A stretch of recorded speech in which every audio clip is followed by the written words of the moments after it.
રાજકોટમાં બેંકમાં ખોટા કાગળો રજૂ કરી 10 કારની લોન મેળવવાના મામલે તપાસનો ધમધમાટ ચાલી રહ્યો છે। ત્યારે આ અંગે એસીપીનું નિવેદન સામે આવ્યું, જેમાં તેમણે જણાવ્યું કે વિજય કમર્શિયલ કોઓપરેટિવ બેંક સાથે છેતરપિંડીની ફરિયાદ નોંધાઈ હતી, જ્યારે બેંકના જ મેનેજર દેવિકાબેન વસાએ કરી છે છેતરપિંડી।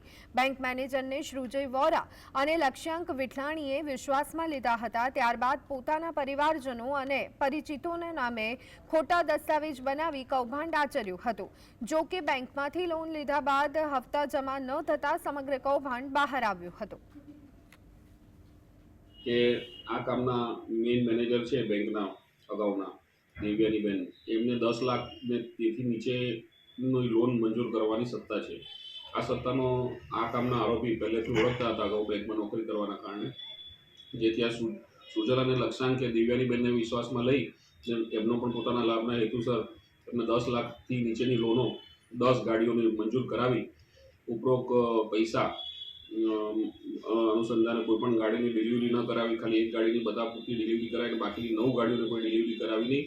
અને આ તમામ પૈસા છે એ આ કામના આરોપીઓએ જૈન સાયન્ટિફિક અને મહાકાલ એન્ટરપ્રાઇઝના નામના એકાઉન્ટમાં જમા કરાવીને પોતે પોતાના ઉપયોગ માટે ઉઠાવી લઈ અને આ રીતે બેંક સાથે છેતરપિંડી કરેલ છે।